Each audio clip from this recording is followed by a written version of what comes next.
വരും ദിവസങ്ങളിൽ ഏഷ്യൻ ഭൂഖണ്ഡത്തിന്റെ അല്ലെങ്കിൽ ലോകത്തിന്റെ തന്നെ ഭൗമ രാഷ്ട്രീയ ഭൂപടം മാറ്റിവരയ്ക്കാൻ പോകുന്ന ഇന്ത്യയുടെ അതീവ രഹസ്യമായൊരു മാസ്റ്റർ പ്ലാനിന്റെ കഥയാണ്.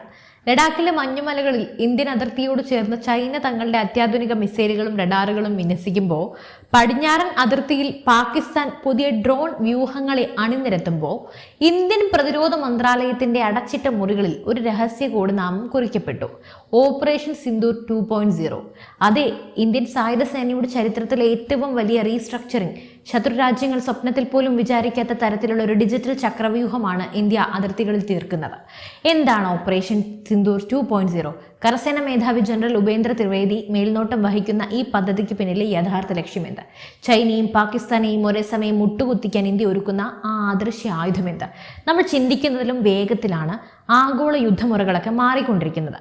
റഷ്യ ഉക്രൈൻ യുദ്ധമായാലും മിഡിൽ ഈസ്റ്റിലെ സംഘർഷങ്ങളായാലും ഒരു കാര്യം വ്യക്തമാണ്: ഇനി വരാൻ പോകുന്നത് വെറുമൊരു തോക്കും പീരങ്കിയും കൊണ്ടുള്ള യുദ്ധമല്ല. അതൊക്കെ കഴിഞ്ഞു. സാങ്കേതിക വിദ്യകളുടെ, ആൽഗോരിതങ്ങളുടെ, അദൃശ്യമായ തരംഗങ്ങളുടെ യുദ്ധമാണ്. ഇന്ത്യയെ സംബന്ധിച്ച് ഭീഷണി ഇരട്ടിയാണ്. ഒരു വശത്ത് തക്കം പാർത്തിരിക്കുന്ന പാകിസ്ഥാൻ, മറുഭാഗത്ത് സാങ്കേതിക വിദ്യയിലും പണത്തിലും അഹങ്കരിക്കുന്ന ചൈന. 2020 ഗാൽവാൻ താഴ്വരയിലെ സംഘർഷത്തിന് ശേഷം ഇന്ത്യ ഒരു കാര്യം കൃത്യമായി മനസ്സിലാക്കി: പരമ്പരാഗത യുദ്ധരീതികൾ മാത്രം പോരാ, ശത്രുവിനെ അവരുടെ സ്വന്തം നാണയത്തിൽ തിരിച്ചടിക്കാൻ അതിശക്തമായ ഒരു digital and artificial intelligence upgradation ഇന്ത്യക്ക് അനിവാര്യമാണ്. ഇവിടെയാണ് ഓപ്പറേഷൻ സിന്ദൂർ 2.0യുടെ ജന്മമെടുക്കുന്നത്. മുൻപുണ്ടായിരുന്ന പദ്ധതികളെക്കാൾ 100 മടങ്ങ് വേഗതയിലും കൃത്യതയിലുമാണ് പ്രതിരോധ മന്ത്രാലയം ഇതിലേക്ക് നീങ്ങുന്നത്. കരനാവിക വ്യോമസേനകളെ ഒരൊറ്റ വിരൽത്തുമ്പിലേക്ക് കൊണ്ടുവരിക എന്ന അസാധ്യ ദൗത്യമാണ് ഇതിലൂടെ യാഥാർത്ഥ്യമാകുന്നത്. ഇതുവരെ നമ്മൾ കണ്ടത് കരസേന സ്വന്തം നിലയ്ക്കും നാവികസേന കടലിലും വ്യോമസേന ആകാശത്തും വെവ്വേറെ തന്ത്രങ്ങൾ മെനയുന്നതായിരുന്നു. എന്നാൽ ഓപ്പറേഷൻ സിന്ദൂർ 2.0 ഈ രീതിയെ പാടെ തകർത്തെറിയുന്നു. ഇതിലെ ഏറ്റവും വലിയ സവിശേഷതയാണ് തിയേറ്റർ കമാൻഡ്. എന്താണ് ഈ തിയേറ്റർ കമാൻഡ് എന്ന് ലളിതമായി പറഞ്ഞുതരാം. ചൈന അതിർത്തിയിൽ ഒരു ആക്രമണത്തിന് മുതിരുന്നു എന്ന് വിചാരിക്കുക. മുൻപത്തെ രീതി അനുസരിച്ച് കരസേന വിവരം ശേഖരിച്ച് വ്യോമസേനയോട് സഹായം ചോദിച്ച് അവർ അനുമതി നൽകി വരുമ്പോഴേക്കും സമയമൊക്കെ വൈകുമായിരുന്നു. എന്നാൽ തിയേറ്റർ കമാൻഡ് വരുന്നതോടെ അതിർത്തിയിലെ കമാൻഡ് ഒരേ സമയം കരസേനയുടെ ടാങ്കുകളെയും ആകാശത്ത് പറക്കുന്ന സുഖോയ് യുദ്ധവിമാനങ്ങളെയും കടലിലെ മിസൈലുകളെയും ഒരൊറ്റ കൺട്രോൾ റൂമിലിരുന്ന് നിയന്ത്രിക്കാൻ സാധിക്കും. തത്സമയ ആശയവിനിമയം അല്ലെങ്കിൽ റിയൽ ടൈം കമ്മ്യൂണിക്കേഷൻ വഴിയാണ് ഇത് സാധ്യമാകുന്നത്. ഇന്ത്യൻ സൈന്യത്തിനായി പ്രത്യേകം നിർമ്മിച്ച മിലിറ്ററി സാറ്റലൈറ്റുകൾ വഴി അതിർത്തിയിലെ ഒരു ചെറിയ ചലനം പോലും നിമിഷങ്ങൾക്കകം 3 സേനകളുടെയും കമാൻഡർമാരുടെ സ്ക്രീനുകളിൽ തെളിയും. ശത്രു ആലോചിച്ച് തുടങ്ങുന്നതിന് മുമ്പേ തന്നെ ഇന്ത്യയുടെ പ്രഹരം അവരെ തകർത്തിരിക്കും. പണ്ടൊക്കെ യുദ്ധം ഉണ്ടായാൽ നമ്മൾ റഷ്യയിൽ നിന്നോ ഫ്രാൻസിൽ നിന്നോ അമേരിക്കയിൽ നിന്നോ ആയുധങ്ങളും സ്പെയർ പാർട്സുകളും വരാൻ വേണ്ടി കാത്തിരിക്കണം. എന്നാൽ ഓപ്പറേഷൻ സിന്ദൂർ 2.0യിലൂടെ ഇന്ത്യ ലോകത്തോട് വിളിച്ചു പറയുകയാണ്: ഞങ്ങൾക്കിനി ആരുടെയും സഹായം വേണ്ട, ഞങ്ങൾ സ്വയം പര്യാപ്തരാണ്. ആത്മനിർഭർ ഭാരത് പദ്ധതിയുടെ ഏറ്റവും ക്രൂരമായ പ്രഹരശേഷിയുള്ള പതിപ്പാണ് നിങ്ങൾ ഈ ഓപ്പറേഷനിൽ കാണാൻ പോകുന്നത്. വിദേശത്തു നിന്നുമുള്ള ആയുധ ഇറക്കുമതി വെട്ടിക്കുറച്ച് ഇന്ത്യയിലെ ഡിഫൻസ് റിസർച്ച് ഓർഗനൈസേഷനായ DRDOയും ആഭ്യന്തര സ്റ്റാർട്ടപ്പുകളും ചേർന്നാണ് പുതിയ യുദ്ധോപകരണങ്ങൾ നിർമ്മിക്കുന്നത്. അത്യാധുനിക കമ്പ്യൂട്ടർ ചിപ്പുകൾ, യുദ്ധവിമാനങ്ങളിലും മിസൈലുകളിലും ഉപയോഗിക്കുന്ന സുപ്രധാന ചിപ്പുകൾ ഇനി പൂർണ്ണമായും മെയ്ഡ് ഇൻ ഇന്ത്യയാണ്. ഇതിലൂടെ വിദേശ ചാര സംഘടനകൾക്ക് നമ്മുടെ സിസ്റ്റം ഹാക്ക് ചെയ്യാൻ സാധിക്കില്ല. തദ്ദേശീയ മിസൈൽ പ്രതിരോധ സംവിധാനങ്ങൾ റഷ്യയുടെ S-400നേക്കാൾ മികച്ചതും കൃത്യതയുള്ളതുമായി സ്വന്തം വ്യോമ പ്രതിരോധ സംവിധാനങ്ങളാണ് ഇന്ത്യ അതിർത്തിയിൽ വിന്യസിക്കുന്നത്.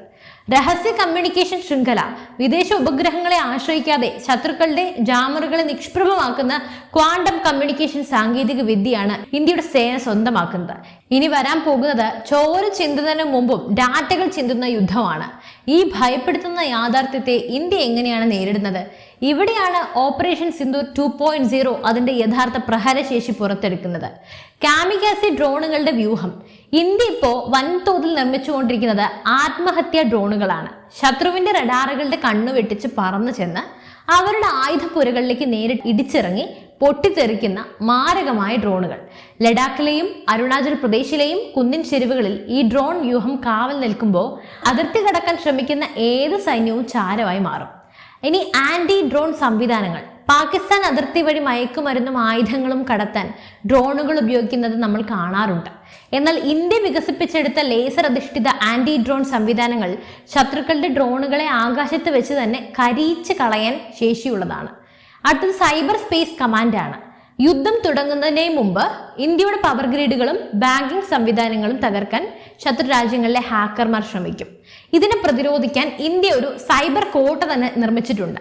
ഇന്ത്യൻ പ്രതിരോധ സേനയുടെ സൈബർ വിങ് ശത്രുക്കളുടെ കമ്പ്യൂട്ടർ നെറ്റ്വർക്കുകളിലേക്ക് തുളച്ചു കയറി അവരുടെ മിസൈൽ വിക്ഷേപണ തറകളെ പോലും നിശ്ചലമാക്കാൻ കെൽപ്പുള്ള സോഫ്റ്റ്വെയറുകളാണ്. ഓപ്പറേഷൻ സിന്ദൂർ 2.0 വിന്യസിക്കുന്നത് ചൈനയുടെ വെൽ പ്ലാൻ തന്ത്രങ്ങളെ ഇന്ത്യ എങ്ങനെയാണ് നേരിടാൻ പോകുന്നത്. ചൈന അവരുടെ സൈന്യത്തെ ആർട്ടിഫിഷ്യൽ ഇന്റലിജൻസ് ഉപയോഗിച്ച് നവീകരിക്കുമ്പോൾ ഇന്ത്യൻ സൈന്യത്തിലെ ഓരോ സൈനികനെയും സാങ്കേതിക വിദ്യയിൽ അഗ്രഗണ്യനാക്കാനുള്ള വൻ പരിശീലന പരിപാടികളാണ് ജനറൽ ഉപേന്ദ്ര ദ്വിവേദിയുടെ നേതൃത്വത്തിൽ ആരംഭിച്ചിരിക്കുന്നത്. ഇന്ത്യൻ മണ്ണിലേക്ക് ഒരു കണ്ണ് വെച്ച ചൈനയുടെ തലസ്ഥാനമായ ബീജിങ്ങിനെ പോലും ലക്ഷ്യമിടാൻ കഴിയുന്ന അഗ്നി മിസൈലുകളുടെ അപ്ഗ്രേഡഡ് വേർഷനുകളും ബ്രഹ്മോസ് മിസൈലുകളുടെ പുതിയ പതിപ്പുകളും ഈ ഓപ്പറേഷന്റെ ഭാഗമായി അതിർത്തിയിൽ സജ്ജമായി കഴിഞ്ഞു. പാകിസ്ഥാന്റെ പക്കൽ ഇതിനൊന്നും യാതൊരുവിധ പ്രതിരോധവും ഇല്ല എന്നതാണ് യാഥാർത്ഥ്യം. നമുക്കതൊരു ഇരയേ അല്ല. ഭൂമിശാസ്ത്രപരമായ എല്ലാ വെല്ലുവിളികളെയും അതിജീവിച്ച് അതിവേഗത്തിൽ സൈന്യത്തെ വിന്യസിക്കാനുള്ള ഇൻഫ്രാസ്ട്രക്ചർ വികസനവും ഇതിനൊപ്പം നടക്കുന്നുണ്ട്. തുരങ്കങ്ങളും തന്ത്രപ്രധാനമായ പാലങ്ങളും അതിർത്തി റോഡുകളും യുദ്ധകാലാടിസ്ഥാനത്തിലാണ് ഇത് പൂർത്തിയാകുന്നത്. ഇന്ത്യ ഇനി പഴയ ഇന്ത്യയല്ല, സമാധാനം ആഗ്രഹിക്കുന്ന രാജ്യം തന്നെയാണ് നമ്മുടേത്. പക്ഷേ നമ്മുടെ സമാധാനം കെടുത്താൻ ആരെങ്കിലും ശ്രമിച്ചാൽ അവരുടെ ഉറക്കം കെടുത്താൻ പുതിയ ഇന്ത്യക്ക് അറിയാം. ഓപ്പറേഷൻ സിന്ദൂർ 2.0 കേവലം ഒരു പ്രതിരോധ നവീകരണമല്ല, അത് വരും നൂറ്റാണ്ടിൽ ലോകത്തെ നിയന്ത്രിക്കാൻ പോകുന്ന മഹാശക്തിയായി ഇന്ത്യ മാറുന്നതിന്റെ വിളംബരമാണ്. നമ്മുടെ ജവാന്മാർ അതിർത്തിയിൽ ഉറപ്പിച്ച് ചുവട് വെക്കുമ്പോൾ സാങ്കേതിക വിദ്യയുടെ ഈ പുതിയ കവചം അവർക്ക് 100 മടങ്ങ് കരുത്ത് നൽകും. ഇന്ത്യൻ സൈന്യത്തിന്റെ ഈ അസാമാന്യ ചുവടുവെപ്പിനെ കുറിച്ച് നിങ്ങൾ എന്ത് വിചാരിക്കുന്നു? തീർച്ചയായും നിങ്ങളുടെ അഭിപ്രായങ്ങൾ താഴെ കമന്റ് ബോക്സിൽ രേഖപ്പെടുത്തൂ. മറ്റൊരു വിഷയമായി വീണ്ടും കാണാം. നന്ദി.